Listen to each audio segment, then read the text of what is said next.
Salut, ici François et bienvenue sur Aux frontières du possible. On dit souvent que rien n'est impossible, ça tombe bien. Dans ce podcast, retrouvez à chaque épisode des astuces, des conseils, des techniques, des méthodes et des stratégies qui permettent de surmonter les difficultés, booster ses capacités et atteindre ses objectifs. Alors, abonnez-vous à Aux frontières du possible sur votre application de podcast favorite, montez le son et préparez-vous, vous aussi, à dépasser les frontières du possible. Dans cet épisode, je suis tout seul. Je vous ai dit dans le premier épisode que j'allais faire de temps en temps des épisodes solo où je parle de mes domaines d'expertise. Aujourd'hui, on va parler de pourquoi et comment apprendre à apprendre. Ça peut paraître évident, mais apprendre de nouvelles choses et acquérir constamment de nouvelles compétences est quelque chose d'essentiel, qui nous permet de rester à jour et de toujours avancer, de vivre avec son temps et au-delà. J'ai toujours aimé apprendre de nouvelles choses. Si on me demande quelle est ma passion numéro 1, je dirais apprendre. J'aime tellement apprendre et je trouve ça tellement essentiel qu'il y a quelques années, je me suis lancé le défi d'apprendre constamment de nouvelles choses, que ce soit une langue étrangère, un instrument de musique ou alors une nouvelle discipline. Je vous vois venir. Comment on peut apprendre constamment de nouvelles choses si on a un boulot à temps plein? C'est souvent là la première critique à apprendre de nouvelles choses. J'ai pas le temps. Je suis monsieur tout le monde. Et j'ai moi aussi été confronté à ce problème.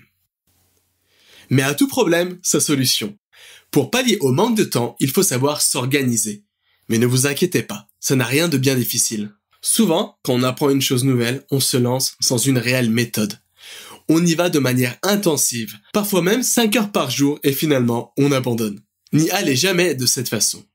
Il vaut mieux apprendre un peu chaque jour plutôt que de plancher sur une nouvelle discipline 5 heures d'affilée le week-end. En général, de 30 minutes à 45 minutes par jour vous seront tout à fait suffisants pour, à la longue, acquérir une nouvelle compétence. Quoi? Seulement 30 minutes par jour? Oui, mais attention, je dis bien 30 minutes par jour. Ça veut dire d'une manière régulière et continue. Le but derrière tout ça étant de créer une habitude qui vous permettra d'aller au bout de votre objectif d'apprentissage. En effet, il est prouvé scientifiquement que pour créer une habitude, il faut répéter une chose tous les jours à une heure fixe sur une vingtaine de jours. Après ça, votre apprentissage se transforme en une routine naturelle, sans effort, qui vous mène peu à peu à atteindre votre objectif. Personnellement, quand je me suis lancé le défi d'apprendre de nouvelles choses constamment, je me suis plus précisément lancé le défi de dédier 1 heure par jour à l'apprentissage d'une ou bien plusieurs nouvelles choses. À part devenir d'une grande curiosité, ce défi est aussi venu d'un constat. En généralisant un peu, je me suis rendu compte que beaucoup de personnes apprenaient à l'école, à l'université, mais sorties de là, le diplôme en poche, elles se basaient sur leur acquis pour presque tout le restant de leur vie. J'ai toujours eu peur du confort, plus particulièrement de la stagnation existentielle induite par ça. C'est un peu de là qu'est parti ce défi. Donc comme je l'ai dit, j'essaie d'apprendre de nouvelles choses à la fréquence d'1 heure par jour. Ça fait quelques années que j'utilise cette stratégie et je dois dire que ça m'a donné plein de résultats et de retours positifs. C'est fou ce qu'on peut apprendre en passant seulement 30 minutes par jour sur une nouvelle compétence. Ces années de défis m'ont poussé à rechercher, à lire et adapter les techniques, les stratégies et les méthodes qui permettent de booster tout apprentissage. Oui, il y a bien des méthodes et des techniques universelles et simples à mettre en place qui permettent d'apprendre plus facilement et efficacement, et même, si vous les utilisez de manière intelligente, plus rapidement. C'est désormais ces techniques que j'enseigne à travers mon site et mes formations. Tout ça m'amène à mon deuxième point. Peut-on apprendre à apprendre et pourquoi ne nous enseigne-t-on pas ces méthodes? Pourquoi on n'apprend pas à apprendre? Alors oui, comme je viens de le dire, il existe des techniques simples à mettre en place et universelles. En d'autres mots, on peut apprendre à apprendre. Voici par exemple quelques astuces qui vous permettront de booster tous vos apprentissages. Vous pouvez les télécharger sous le format écrit en allant sur le site superapprenant.com. Premièrement, définissez votre objectif global. Vous devez commencer par savoir jusqu'où vous voulez aller. Ça peut paraître tout bête, mais bien souvent on a une vision très floue et peu détaillée de son objectif. C'est pourquoi définir votre objectif vous permettra de l'atteindre plus sereinement. Comme le dit le proverbe chinois, qui veut gravir une montagne commence par le bas. Mais n'oubliez pas, il sera difficile d'escalader une montagne si vous ne savez pas où se trouve le sommet. Donc, définissez votre objectif final. Alors ça peut être par exemple, si j'apprends le piano, pouvoir jouer la plupart des tubes des Beatles. Dans le cas d'une langue étrangère, ça peut être aussi converser avec sa belle-mère en chinois mandarin. ou ses cousins polonais.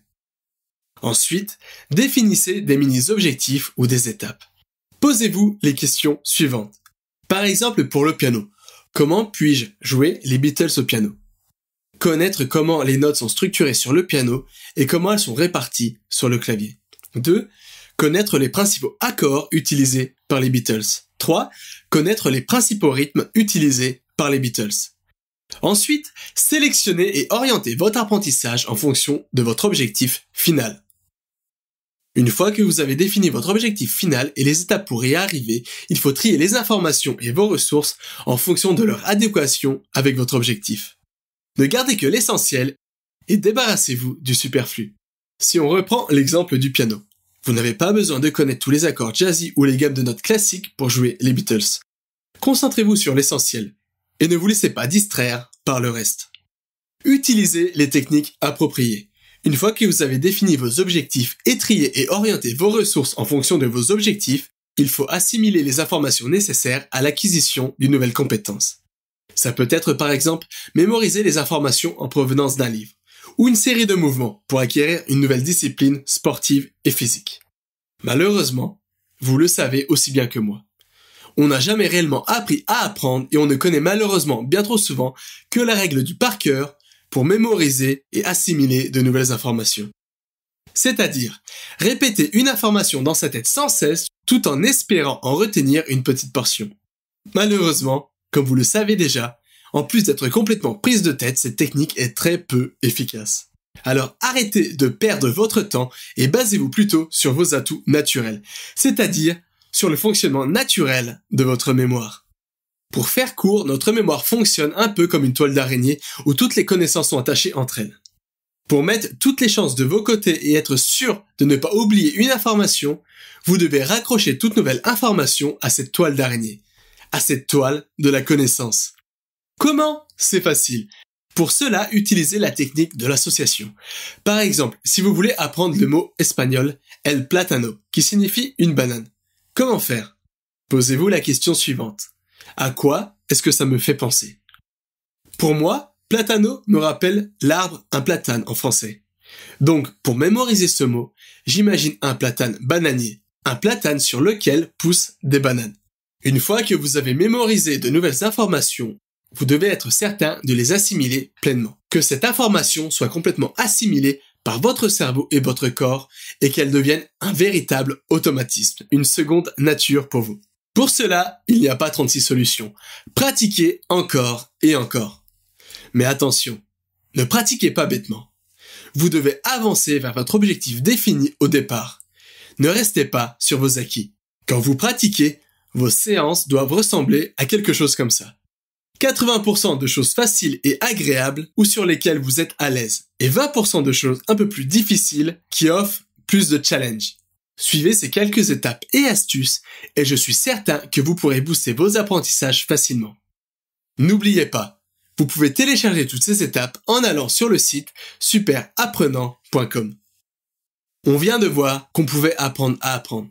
Mais alors pourquoi on n'enseigne pas ça à l'école? Pourquoi on n'apprend pas à apprendre? Il est difficile de répondre à cette question. Mais d'un point de vue personnel, je pense que la raison première est l'oubli. On a oublié toutes ces techniques. Toutes les techniques mentionnées dans ce podcast et toutes les autres que je n'ai pas encore mentionnées ont été créées pour la plupart durant la Grèce antique. À une époque où le savoir était transmis oralement. À cette époque, il fallait des techniques élaborées qui permettent de mémoriser des tonnes d'informations facilement, rapidement et efficacement. Mais le problème est qu'avec l'invention de l'imprimante et du savoir sous la forme écrite, toutes ces techniques ont été de moins en moins nécessaires et utilisées, jusqu'à disparaître totalement. Si aujourd'hui on n'enseigne pas ces techniques à l'école, je pense que c'est tout simplement parce que la plupart des profs ne les connaissent malheureusement pas. Ce que je trouve bien dommage d'ailleurs. Ça pourrait changer bien des choses en rendant la mémorisation et l'acquisition de nouvelles compétences bien plus efficaces, moins contraignantes et surtout beaucoup plus ludiques. C'est d'ailleurs pour ça que j'ai décidé il y a 2 ans de créer mon site internet Super Apprenant, dans le but de transmettre toutes ces techniques et de rendre tout apprentissage beaucoup plus intéressant, rapide et efficace. Je veux donner la confiance à ceux qui, comme moi, il y a quelques années, pensent qu'ils n'ont pas les capacités d'atteindre tous leurs objectifs sereinement. Alors à vous de prendre les choses désormais en main. Comment ? Vous pouvez commencer par télécharger les quelques astuces que je viens de vous donner, plus quelques autres, et les mettre en pratique dès aujourd'hui pour enfin acquérir la nouvelle compétence dont vous avez toujours rêvé. Et n'oubliez pas, rien n'est impossible à qui sait apprendre. Vous avez aimé cet épisode ? Vous voulez continuer à développer un peu plus vos capacités et soutenir ce podcast ? C'est facile, c'est gratuit et ça ne vous prendra que 15 secondes. Abonnez-vous à Aux Frontières du Possible sur iTunes ou votre application de podcast favorite et laissez-moi un petit commentaire. Vous pouvez aussi retrouver tous les liens et ressources mentionnés dans cet épisode et plein d'informations utiles et intéressantes en allant sur le site www.ausfrontièresdupossible toutattaché et au pluriel.com.